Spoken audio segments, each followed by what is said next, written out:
Good morning. We're in the book of James this morning. If you have a Bible, I encourage you to open it, whether it's digital or physical. James chapter 3.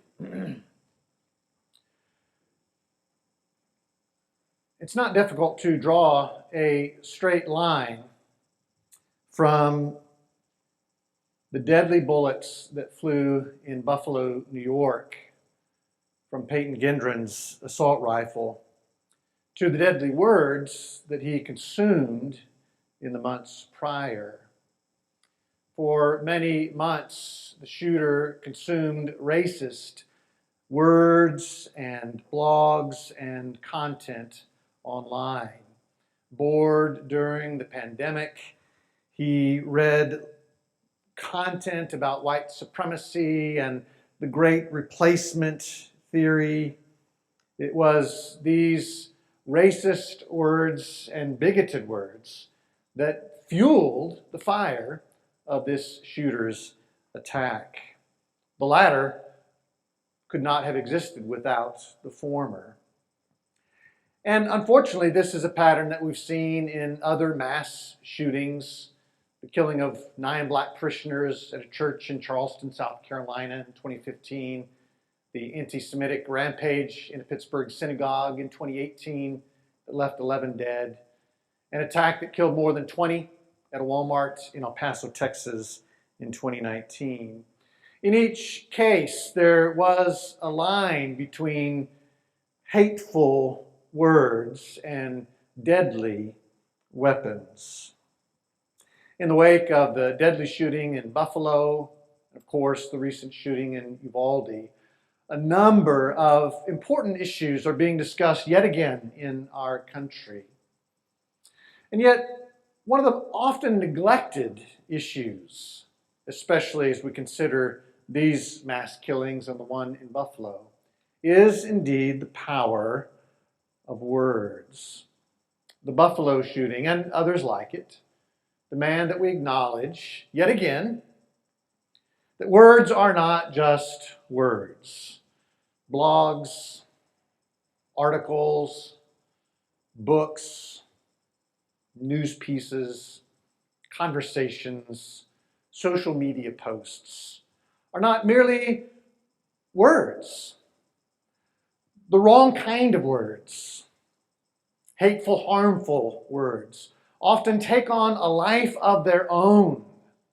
And like kudzu in the South, they grow rapidly and they choke out the life around them. Wrong words can incite, can infest, can infect, and lead us to do irresponsible, unreasonable kinds of things in our lives.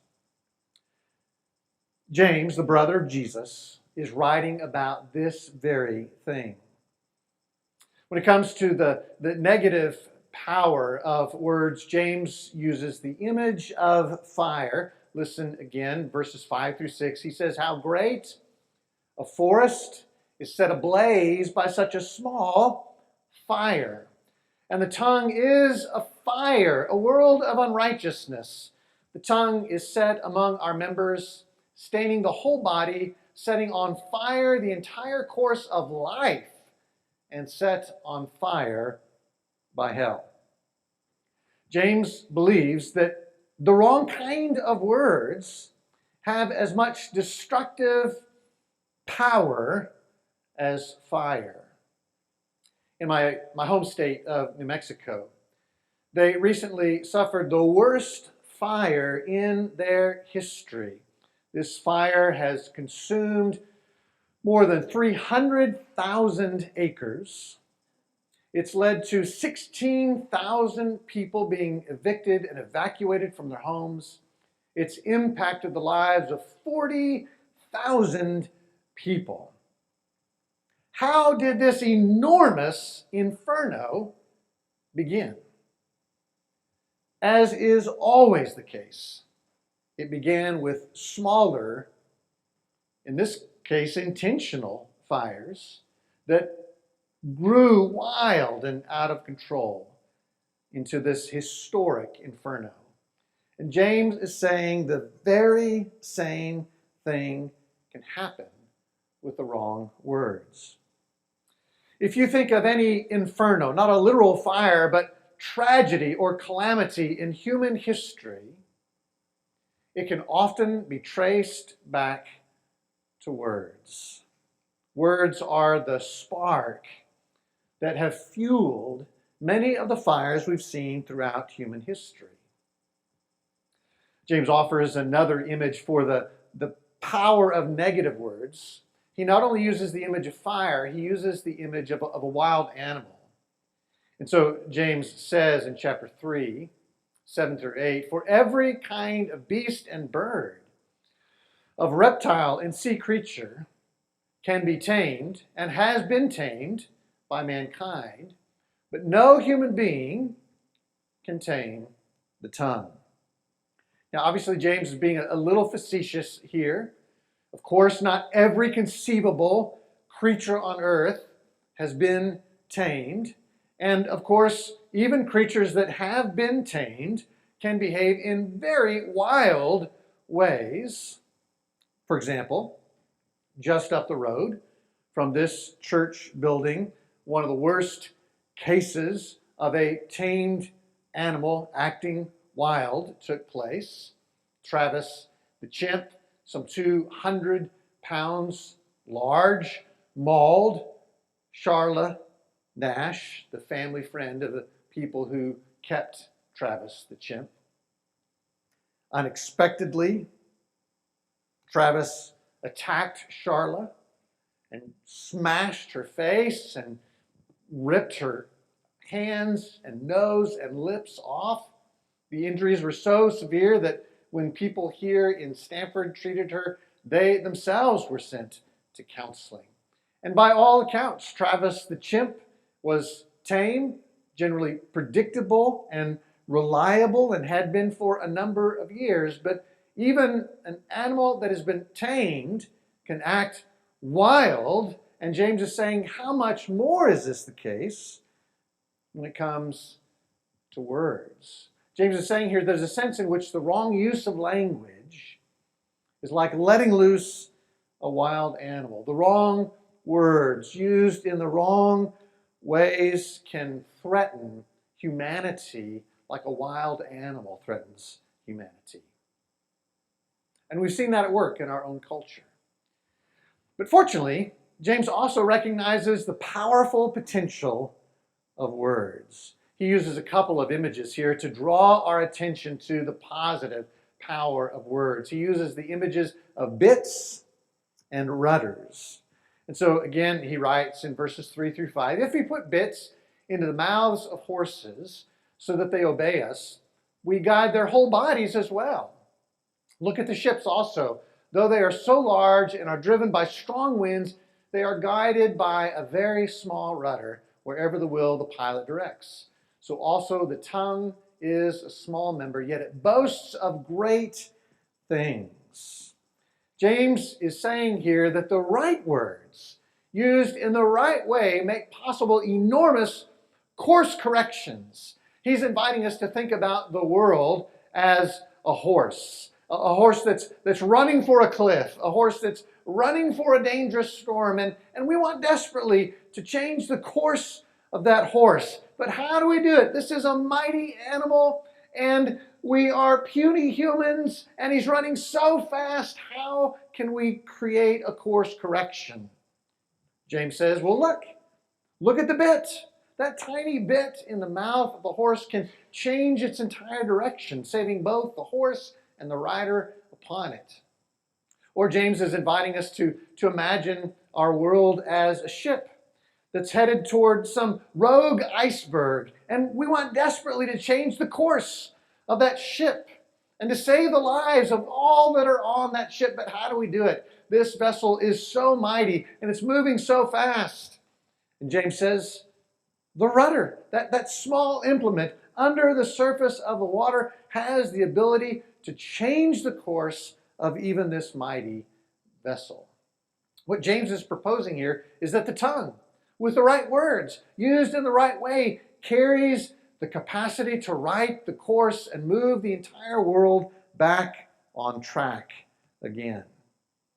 Now, words are not the only thing that we take into the world to provide course correction. Prayer, as James has already mentioned, and as we'll mention in the text for next Sunday, prayer remains a vital tool that we utilize to create good in the world. And as we heard last Sunday, James writes extensively about faith and works, about a faith in God that puts that faith into practice in concrete ways in the world. And here, James also reminds us of the powerful potential of words. It was Albus Dumbledore who spoke to Harry Potter, saying, "Words, in my not so humble opinion, are our most inexhaustible source of magic, capable of both inflicting injury and remedying it." That's what James, the brother of Jesus, is saying here. That there is something almost magic about words. When uplifting and encouraging and life-giving words are spoken from the podium or from stage or on a page or on a screen or in conversation, they have almost a magical ability to heal and to build up and to change the course of people's directions. Let me talk about several areas in which this happens. First, unleashing the positive power of words might start with the words that we tell ourselves.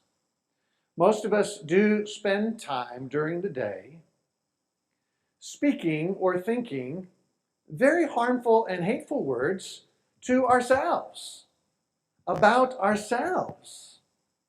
We tell ourselves, "You're never going to be a good mother." We tell ourselves, "You're not smart enough to finish that project." We tell ourselves, "No one likes you." And those negative words, James is saying, can be a spark that erupts into an inferno within us. James is telling us that those words can be like unleashing a wild animal against ourselves. They do more harm than we can ever imagine. And so maybe one way of moving forward into a better world is to speak better words to ourselves. Less critique and more affirming. To speak to ourselves in the same way that we would speak to a good friend. Positive, affirming, uplifting, encouraging words spoken by us to us can be like bits in the mouth of a horse, can be like rudders toward a ship, directing a positive course for the rest of our days. Sometimes even just putting what we're feeling inside into words can have a powerful impact on our own lives. I read a study of patients who are being treated for cancer, and a certain group of those patients were asked to begin journaling on two simple questions. How has my cancer changed me? And how do I feel about those changes? And every time they came in for treatment, they would journal around those two questions. And when the study was over, half of those patients remarked that that experience of simply putting what they were feeling inside into words had changed their experience of their cancer. I think is that my mic that's doing that? Okay, let's just mute that and I'll just use thank you. So one way to utilize the powerful potential of words is to change the way that we speak to ourselves. Another place to start might be to monitor the words that we consume, the books we read, the plays and movies that we watch, the podcasts or newscasts that we listen to do indeed have a positive impact on us. Now, this is not saying that we should be overly protective. This is not a call to be narrow-minded. It's just recognizing the impact of the words that we consume on ourselves and learning to be intentional about choosing words that are going to be life-giving and upbuilding in our own lives. A third category might be the words that we use to talk to or about others. This last week on Facebook, someone that I don't know wrote to me talking about the scourge of homosexuality. I have to say, that's the wrong language to use when writing to the father of a gay son. The words that we use to talk to or about others are very important. For example, it's important to use pronouns that people prefer. That simple language has a powerful impact on their sense of connection with us and their sense of identity before us. Taking care to rid our language in an ongoing basis of words that are pejorative or words that are derogatory is a wonderful step toward the positive use of language as we speak to or about others. And even at a much larger level, what might it mean for us to cultivate a culture where the very best words are prized and admired and awarded and applauded, where children were educated and empowered to use the very best of human language in the most creative ways, where social media and all other forms of media were harnessed as incubators of the very best of human language, where writing and theater and speaking and all other vocations that major in words were funded and nurtured, and vocations that we pointed our own children to because we recognize as a human people the positive potential of words. You know, one of the things that Ken and I have really enjoyed getting to do since moving here is attending Broadway shows. I suppose we've seen more Broadway shows in the last year and a half than we had seen in our lifetime prior to that year and a half. And having seen a number of them now, I'm really beginning to think about the difference between the screen and the stage. We still watch a lot of movies. We'll stream movies at home. And to see certain blockbusters, we'll go to a movie theater and watch that blockbuster on the big silver screen. One of the things that movies do, one of the things that the screen does really well is to make use of special effects, these mind-blowing visuals that allow us to imagine entire new realities, and audio effects where your entire body is shaken by sounds that are a part of the story that's being told. And many times when you leave a movie, it's those special effects, audio and visual, that you're remembering and that your mind and your body is still experiencing. That's usually not the case when it comes to the stage. We've seen one Broadway show that seemed to use special effects. Most do not. Many of them have sets, but more and more of those sets seem to be sort of minimalist and simplistic. What the stage offers primarily are words.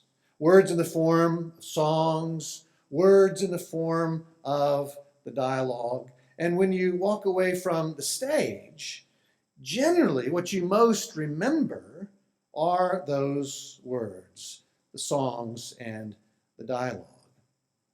And what James is telling us in his letter is that we are living our lives on the stage, not on the screen. And so our most powerful and one of our most powerful and potent tools are words. Now, yes, I can think of one or two enormously talented people in my life who seem like they can use special effects to impact the world for good around them. But the good news is that every single one of us has the power of words at our disposal. Because we're not living on the silver screen, we're living on the stage. And what James is inviting us to realize is just how powerful every single one of us is. Just an enthusiastic good morning to a cashier might change the course of that cashier's day. Just a well-meaning, hey, you did a really good job with that, to a volunteer can affect the course of that person's day. One tender, I am so glad that you are my friend, can make a radical difference in the course of that person's day.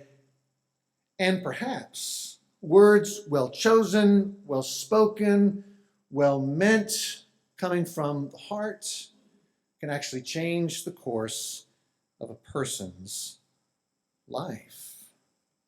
James is inviting us to realize our own super power, the power of words to change the course of lives. I want to invite you right now to take just a moment in silence to reflect on this question. What positive word or phrase might you use this week to encourage yourself or others?